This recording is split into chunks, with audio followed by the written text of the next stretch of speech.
صلی اللہ علیہ وسلم نے دعا فرمائی، صحابہ کرام نے رسول اللہ صلی اللہ علیہ وسلم کے عشق میں، محبت میں ہمیشہ ڈوبے رہتے تھے۔ آقا کی محبت میں اور حکم پر نکل پڑے۔ اللہ کے رسول صلی اللہ علیہ وسلم کے ساتھ صحابہ کرام مقام صفرا پر پہنچے، اور وہاں پر اللہ کے رسول صلی اللہ علیہ وسلم نے، علماء نے لکھا کہ اپنے صحابہ سے فرمایا کہ حضرت جبرائیل امین نے آ کر مجھے یہ بتایا کہ اللہ سبحانہ و تعالی ہم کو کامیابی دے گا، اور اللہ کے رسول صلی اللہ علیہ وسلم نے صحابہ کرام سے مشورہ کیا۔ صدیق اکبر رضی اللہ تعالی عنہ نے عرض کیا، رسول اللہ صلی اللہ علیہ وسلم آپ حکم فرمائیے۔ فاروق اعظم نے عرض کیا، رسول اللہ صلی اللہ علیہ وسلم آپ کا ہر حکم ہمارے لیے حرف آخر ہے۔ حضرت مقداد، حضرت سعد بن معاذ کھڑے ہو گئے اور کہا کہ رسول اللہ صلی اللہ علیہ وسلم ہم ان یہودیوں کی طرح نہیں ہیں جنہوں نے کہا تھا کہ موسیٰ آپ اور آپ کا خدا جا کر لڑے، ہم آپ کے ساتھ ہیں۔ حضرت سعد بن معاذ، حضرت مقداد نے جواب دیا، رسول اللہ صلی اللہ علیہ وسلم اگر آپ ہم کو سمندر میں کودنے کے لیے کہیں گے تو ہم کود جائیں گے، آپ وہ کر جائیے، آپ آگے بڑھیے جو کام اللہ سبحانہ و تعالیٰ نے آپ سے کہا۔ اللہ کے رسول صلی اللہ علیہ وسلم نے ان تمام کے لیے دعائیں کی، اور اللہ کے رسول صلی اللہ علیہ وسلم نے بدر کے میدان کو منتخب فرمایا، اور اللہ کے رسول صلی اللہ علیہ وسلم ایک ایک جگہ کی نشاندہی کر رہے تھے، کل یہاں پر عتبہ مارا جائے گا، کل یہاں پر ابو جہل مارا جائے گا۔ اور اللہ کے رسول صلی اللہ علیہ وسلم کے لیے ایک مقام بنایا گیا رات میں آپ کے لیے ٹھہرنے کے لیے۔ تو علماء کرام نے لکھا، حدیث شریف میں آیا، سیرت کی کتابوں میں واقعہ ہے کہ اللہ کے رسول صلی اللہ علیہ وسلم رات بھر دعا کر رہے تھے، رو رو کر دعا کر رہے تھے۔ اور کیا تھے آقا دو عالم صلی اللہ علیہ وسلم کے الفاظ کہ اللہ اگر آج یہ مٹھی بھر لوگ ختم ہو جائیں گے تو صبح قیامت تک تیرا نام لیوا کوئی نہیں ہوگا۔ اللہ کے رسول صلی اللہ علیہ وسلم دعا کر رہے تھے کہ یا حیو یا قیوم، صبح اگر آج یہ لوگ ختم ہو جائیں گے تو صبح قیامت تک تیرا نام لیوا نہیں ہوگا۔ اللہ کے رسول صلی اللہ علیہ وسلم کی آنکھ کے مبارک سے آنسو بہہ جاتے تھے۔ صدیق اکبر اللہ کے رسول صلی اللہ علیہ وسلم کو آ کر لپیٹ جاتے ہیں اور کہتے ہیں یا رسول اللہ صلی اللہ علیہ وسلم اللہ آپ کو غالب کرے گا۔ میرے عزیز دوستوں اور بزرگوں، کسی عالم دین نے کیا خوب کہا کہ 1400 سال پہلے جو دعا اللہ کے رسول صلی اللہ علیہ وسلم نے کی، اسی وجہ سے آج بھی ہم زندہ ہیں، اسی وجہ سے آج بھی ہم زندہ ہیں۔ میرے عزیز دوستوں اور بزرگوں، یہ اللہ کے رسول صلی اللہ علیہ وسلم کی دعا صبح ہوئی تو اللہ کے رسول صلی اللہ علیہ وسلم نے جہاد پر مختصر سا خطبہ دیا، اور اللہ کے رسول صلی اللہ علیہ وسلم نے مسلمانوں کی فوج کی صف بندی کی۔ آپ کے ہاتھ میں ایک تبر کی لکڑی تھی۔ اللہ کے رسول صلی اللہ علیہ وسلم نے دو بچوں کو دیکھا جس کا نام حضرت معاذ اور حضرت معوذ تھا۔ کم سن تھے۔ اللہ کے رسول صلی اللہ علیہ وسلم نے حضرت معاذ کو شامل کر لیا، حضرت معوذ کو ہٹا دیا۔ تو چھوٹے بھائی نے بڑے بھائی کے کان میں جا کر کہا کہ دیکھو، اللہ کے رسول صلی اللہ علیہ وسلم نے تم کو جہاد کے لیے منتخب کر لیا، میں اس سے محروم ہونا نہیں چاہتا ہوں۔ اور وہ چھوٹا بھائی رسول اللہ صلی اللہ علیہ وسلم کہتے ہیں یا رسول اللہ صلی اللہ علیہ وسلم آپ ہم دونوں میں کشتی کرا کر دیکھ لیے، ریسلنگ کرا کر دیکھیے کہ کون طاقتور ہے۔ اللہ کے رسول صلی اللہ علیہ وسلم مسکراتے ہیں، رسول اللہ صلی اللہ علیہ وسلم مسکراتے ہیں۔ دونوں بھائیوں میں کشتی ہوتی ہے۔ چھوٹا بھائی کان میں کہتا ہے کہ دیکھو مجھے محروم مت کرو، تو بڑا بھائی وہ زمین پر گر جاتے ہیں۔ اللہ کے رسول صلی اللہ علیہ وسلم ان کے جذبے جہاد اور شہادت پر اس کو پسند فرماتے ہیں، ان کو شامل کرتے ہیں۔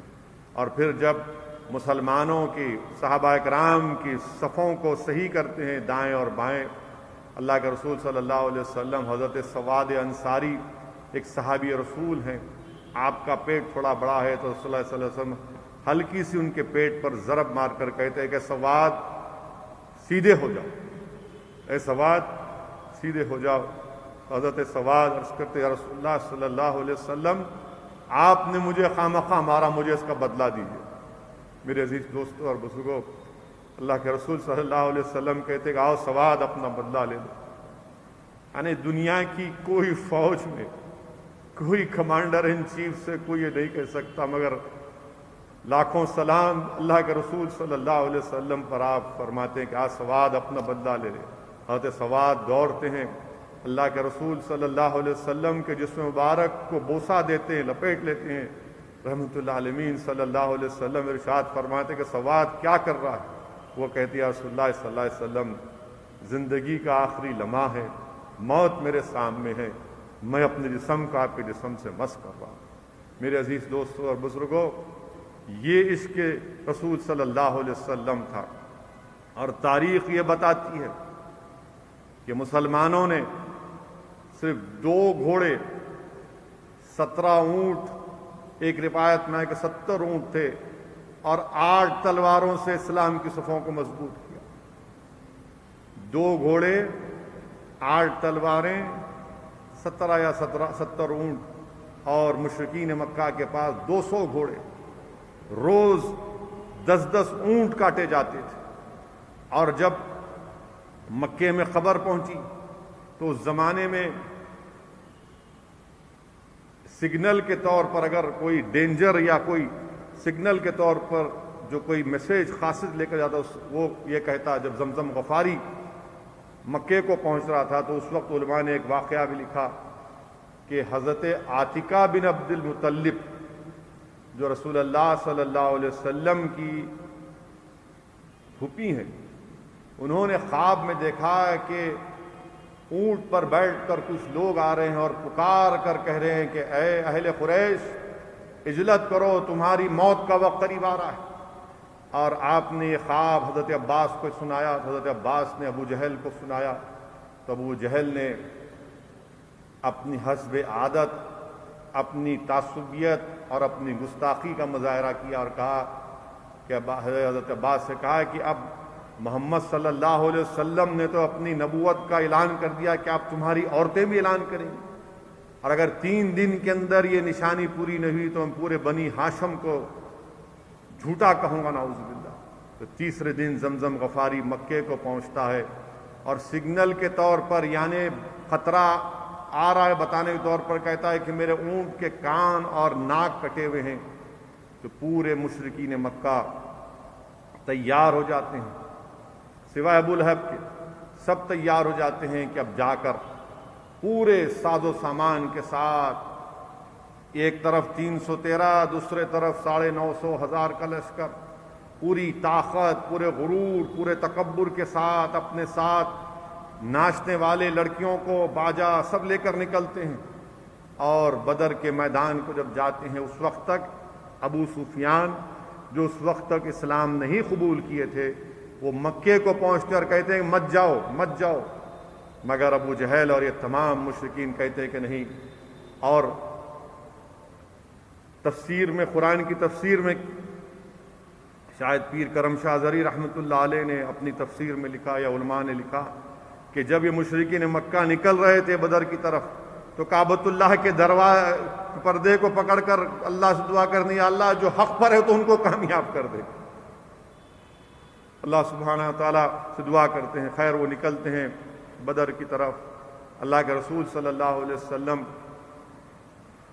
مختصر سا خطبہ دیتے ہیں, اور جیسا کہ میں نے آپ سے عرض کیا رسول اللہ صلی اللہ علیہ وسلم کے ساتھ 313 صحابی ہیں.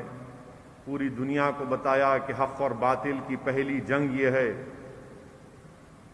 شہادت کا عملی تصویر, بلکہ اس کا ایک عملی تصویر, اس کا پیمانہ بتایا اور دنیا کو بتا دیا کہ خدائے قدرت پر عمل کرنے والے, خدا کی قدرت پر عمل کرنے والے اللہ کی ذات پر بھروسہ کرتے ہیں.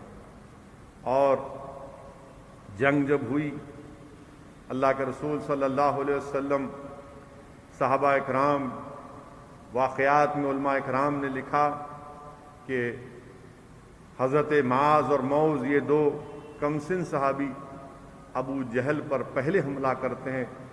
ابو جہل زخمی ہو جاتا ہے. حضرت معاذ پر ابو جہل کے بیٹے اکرمہ حملہ کرتے ہیں. حضرت معاذ کا ایک بازو زخمی ہو جاتا ہے, شدید زخمی ہو جاتا ہے, شدید زخمی ہو جاتا اور وہ اپنے جنگ کے بعد جب اب اس زخمی حالت میں اللہ کے رسول صلی اللہ علیہ وسلم کے پاس آتے ہیں تو رسول اللہ صلی اللہ علیہ وسلم نے ایک روایت میں آیا ہے کہ ایک اتنا زخمی تھا ان کا بازو کہ بالکل لٹک رہا تھا. ایک روایت میں آ کے بہت زخمی تھے. بہرحال اللہ کے رسول صلی اللہ علیہ وسلم کے پاس آئے تو رحمت للعالمین شاہ فیروز رضا اپنا لعاب دہن حضرت معاذ کے بازو پر لگاتے ہیں اور وہ اتنا اچھا ہو جاتا ہے کہ حضرت عثمان ذو النورین کے زمانے تک وہ ہر واقعات میں جنگ میں حصہ لیتے تھے. اور حضرت قتادہ رضی اللہ تعالیٰ عنہ کا واقعہ قتادہ رضی اللہ تعالیٰ عنہ کا واقعہ کہ آپ کو تیر اپنے آنکھ میں لگتا ہے, آنکھ شدید زخمی ہو جاتی ہے. اللہ کے رسول صلی اللہ علیہ وسلم کے پاس آ کر کہتے ہیں کیا کرو یا رسول اللہ, نکال دوں؟ اللہ کے رسول صلی اللہ علیہ وسلم فرماتے نہیں, ذرا اپنا لعاب دہن حضرت قتادہ رضی اللہ تعالیٰ عنہ کی آنکھ پر لگاتے ہیں اور آنکھ کو شفا ہو جاتی ہے. وہیں پر جنگ میں حضرت عکاشہ رضی اللہ تعالیٰ آ کر کہتی یا رسول اللہ میری تلوار ٹوٹ گئی, میری تلوار ٹوٹ گئی. حضرت رسول اللہ صلی اللہ علیہ وسلم حضرت عکاشہ کو ایک لکڑی دیتے ہیں کہ اس سے مقابلہ کرو. دیکھیے اللہ کے رسول صلی اللہ علیہ وسلم سے عشق, کتنا بڑا عشق تھا, کتنی بڑی محبت. یہ نہیں پوچھتے یا رسول اللہ لکڑی, بولے اللہ کے رسول صلی اللہ علیہ وسلم لکڑی دی, حضرت عکاشہ لے کر دوڑتے ہیں. اور حضرت عکاشہ رضی اللہ تعالیٰ عنہ کے بارے میں آیا, حدیث شریف میں آیا کہ جب اللہ کے رسول صلی اللہ علیہ وسلم نے یہ ارشاد فرمایا کہ اللہ سبحانہ و تعالیٰ میری امت کے 70,000 لوگوں کو بغیر حساب کتاب کی جنت میں داخل کرے گا, تو حضرت عکاشہ عرض کرتے یا رسول اللہ میرا نام بھی اس میں شامل کروا دی. رسول اللہ صلی اللہ علیہ وسلم حضرت عکاشہ کے لیے دعا کرتے ہیں. حضرت عکاشہ اس لکڑی کو لے کر جب دوڑتے ہیں مشرکین مکہ کے درمیان میں تو وہ ایک تلوار بن جاتی ہے,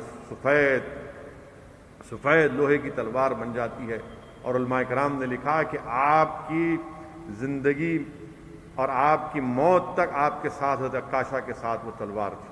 میرے عزیز دوستوں اور بزرگوں, ایک طرف 950 کا لشکر جس کے پاس 200 گھوڑے ہیں, کئی اونٹ ہیں, وہ اپنی طاقت اور اپنی قوت لے کے آتا ہے, تو دوسری طرف صحابہ کے ساتھ محمد مصطفیٰ صلی اللہ علیہ وسلم ہے.